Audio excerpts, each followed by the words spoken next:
आणि आताची सगळ्यात महत्त्वाची आणि मोठी बातमी समोर येते। स्थानिक स्वराज्य संस्थांसंदर्भात होणारी सुनावणी आता पुढे ढकलण्यात आली आहे। येत्या मंगळवारी ही सुनावणी होणार आहे। सर्वोच्च न्यायालयात होणारी आजची सुनावणी ही मात्र टळलेली आहे।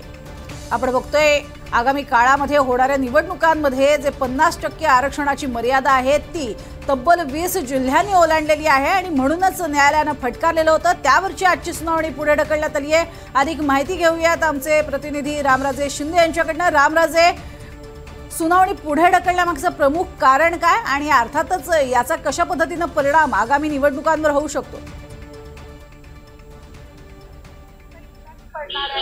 या जजेसचं जे पॅनल आहे, जे बेंच आहे त्यापैकी एक जज जयमाला बागची हे जज जे आहेत ते नव्हते आणि त्यामुळेच आजची होणारी सुनावणी जी आहे ती पुढे टळण्याची माहिती मिळालेली आहे। आणि कोर्टासमोर आज मुद्दे मांडले जाणार होते, परंतु कोर्ट म्हणाले की आम्हाला सर्व मुद्दे माहिती आहेत, परंतु जेव्हा जयमाला बागची असतील तर तेव्हा ही सुनावणी जी आहे ती केली जाणार आहे। देवदत्त पालोदकर जी आपल्या सोबत आहेत। काय झालं देवदत्त सुनावणीमध्ये? इकडे या ना। काय झालं? नाही, आज जे आहे ते प्रकरण मंगळवारी ठेवलेलं आहे आणि मंगळवारी या प्रकरणाची सुनावणी होईल असं कोर्टाने सांगितलं। काय कारण? नाही, आज जे आहे राज्य सरकारच्या वतीने असं सांगितलं की आम्ही राज्य सरकारच्या वतीने असं सांगितलं आज की आजच्या या जे प्रकरण झालेलं आहे या प्रकरणामध्ये किती लोकल बॉडीज अफेक्ट होतात या संदर्भातला सगळा डेटा आम्ही कलेक्ट केलेला आहे, तो आता आम्ही पुढच्या तारखेला न्यायालयासमोर सादर करणार आहोत। पण एक आठवडा जाईल, एक आठवड्यानंतर पुढे केल्यानंतर नाही, तोपर्यंत ही प्रकरण जे आहे ते तसंच निवडणुकीची प्रक्रिया सुरू होईल असं दिसतंय।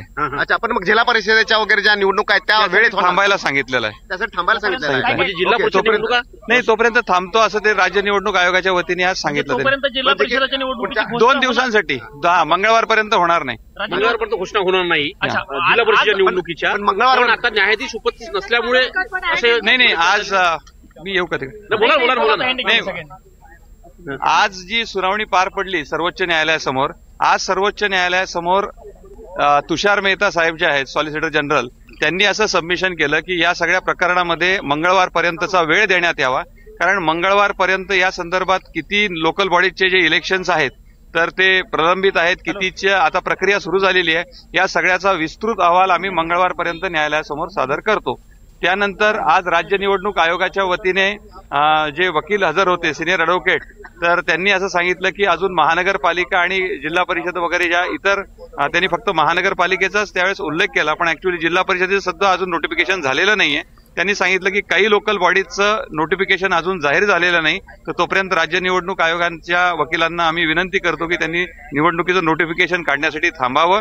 त्यानंतर त्यांनी असं सांगितलं की काही ज्या निवडणुका आहेत त्या ऑलरेडी त्याची प्रोसेस सुरू आहे आणि ती जी प्रोसेस सुरू आहे ती प्रोसेस मात्र त्याचे निकाल काही जाहीर होणार नाहीत, फक्त प्रोसेस जी आहे ती पुढे चालू राहील असं दिसतंय। पण महत्त्वाचं म्हणजे ज्या पद्धतीने चर्चा होती की नगरपंचायत आणि नगरपंचायतचे सुनावणी जिथे आरक्षण जास्त आहे ते पुढे ढकललं जाईल, त्या संदर्भात काही कोर्टाने सांगितलं नाही? अजून असं काही सांगितलेलं नाही, त्यामुळे नगरपालिकांची जी काही प्रोसेस आहे नगरपंचायतीची मंगळवारपर्यंत मला वाटतं तशीच चालेल, कारण त्याला कुठली स्थगिती नाहीये। मात्र ज्या नवीन निवडणुका जाहीर व्हायच्या राहिलेल्या आहेत त्याच्या बाबतीमध्ये मात्र जाहीर निवडणुकीचं नोटिफिकेशन मंगळवारपर्यंत होणार नाही, मंगळवारपर्यंत होणार नाही। आणि दुसरं महत्त्वाचं म्हणजे ज्या पद्धतीने चर्चा होती की जिल्हा परिषदच्या निवडणुका देखील पुढे ढकलल्या जाईल, त्या संदर्भात काय सांगितलं गेलं? नाही, जिल्हा परिषदेचा उल्लेख झाला नाही, मात्र महानगर आपल्या सोबत मंगेश असाने जे आहेत ॲडव्होकेट, की काय झालं आज कोर्टामध्ये सांगा, कारण अपेक्षा होती की आज काहीतरी महत्त्वाचे निर्देश मिळतील। नाही, आम्हाला पण त्यासाठी आम्ही तयारीमध्ये होतो, पण आज जे स्टेट तर्फे सॉलिसिटर जनरल तुषार मेहता यांनी सांगितलं की कोणत्या कोणत्या लोकल बॉडीजचा प्रोग्राम सुरू झालेला आहे, कोणत्या कोणत्या लोकल बॉडीजचा सोडत झालेली आहे, या संदर्भात आम्ही सविस्तर माहिती घेतोय आणि याचा सविस्तर अहवाल आम्ही तयार करतोय आणि त्यासाठी आम्हाला थोडासा वेळ देण्यात यावा। त्यामुळं हे मॅटर आज पोस्टपोन झालेलं आहे। येणाऱ्या मंगळवारी म्हणजे 25 नोव्हेंबरला हे मॅटर ठेवण्यात आलेलं आहे। कोर्ट असं पण म्हणलं की मागच्या तारखेला या मॅटर संदर्भामध्ये जी सुनावणी झाली त्याच्यामध्ये जस्टिस बागची या माझ्या बरोबर यांनी हे मॅटर सर्व ऐकलेलं आहे, त्यामुळं त्यांच्या बरोबर मला हा सगळा इश्यू ऐकावा लागेल। त्यामुळं आज ची सुनावणी ही 25 तारखेपर्यंत पुढे ढकललेली आहे. असं म्हणायचं का मग की जिल्हा परिषदेच्या निवडणुका आत्ताच घोषित होतील का नाही? कारण म्हणजे आठवड्याभर घोषित होण्यासाठी काय त्याच्यावर निर्बंध असतील का? नाही, तर इलेक्शन कमिशनचा कॉल आहे. इलेक्शन कमिशन जर मंगळवारपर्यंत थांबू शकत असेल किंवा त्यांनी तसा तो कॉल घेतला तर ते थांबतील सुद्धा. मंगळवारी काय होतंय याच्यावर राज्य सरकारचं आणि इलेक्शन कमिशनचं पण लक्ष असेल आणि आमचं ओबीसीचं पण लक्ष असेल.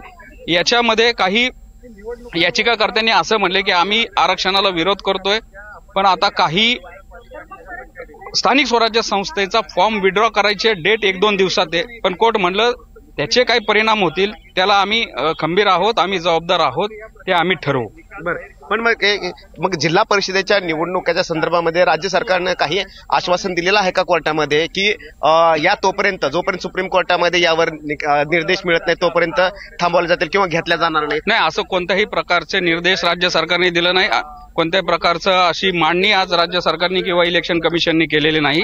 राज्य सरकारतर्फे आणि इलेक्शन कमिशनतर्फे वकिलांनी जी बाजू मांडली त्यांनी तो मंगळवारपर्यंतचा वेळ घेतलेला आहे. या संदर्भातला सविस्तर अहवाल आणि जी लोकल बॉडीच्या इलेक्शनच्या प्रोग्रामची परिस्थिती ही कोर्टासमोर ठेवण्यासाठी.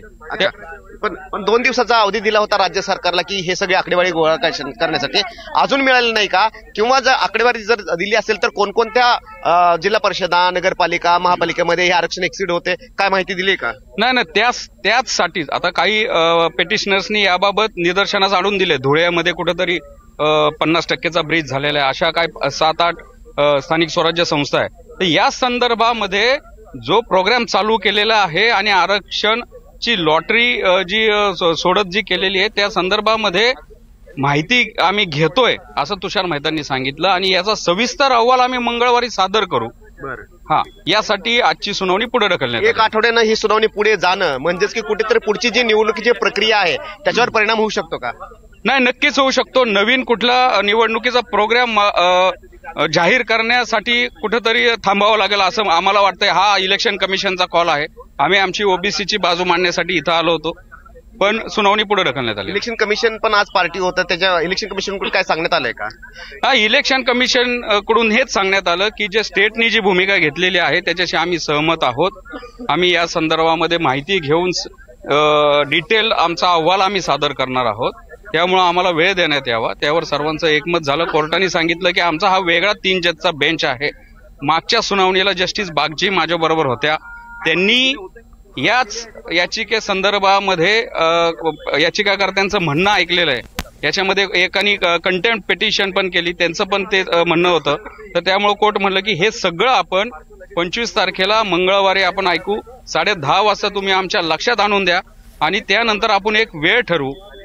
एकच प्रश्न की विकास गवळी यांचं हे प्रकरण आहे, त्यांनी सांगितलं की एक्सीड झालेलं आहे हे आरक्षण, की त्यांचा मुद्दा आणि सुप्रीम कोर्टाने घेतलेली दखल काय वाटतं की पुढच्या परिणामावर? विकास गवळींची जी कंटेम्प्ट पिटिशन आहे ती राज्य निवडणूक आयोगाविरोधात, अर्बन यूडीच्या विरोधात, ग्रामविकासच्या विरोधात. त्यांनी विकास गवळीने असं सांगितलेलं आहे की मार्च 2021 मध्ये 3 जज खंडपीठाने जे सांगितलं होतं की 50%चा बॅरियर क्रॉस करू नका आणि 6/5 जी ऑर्डर आहे त्याचं चुकीचं अर्थ इलेक्शन कमिशनने आणि राज्य सरकारने लावलेला आहे.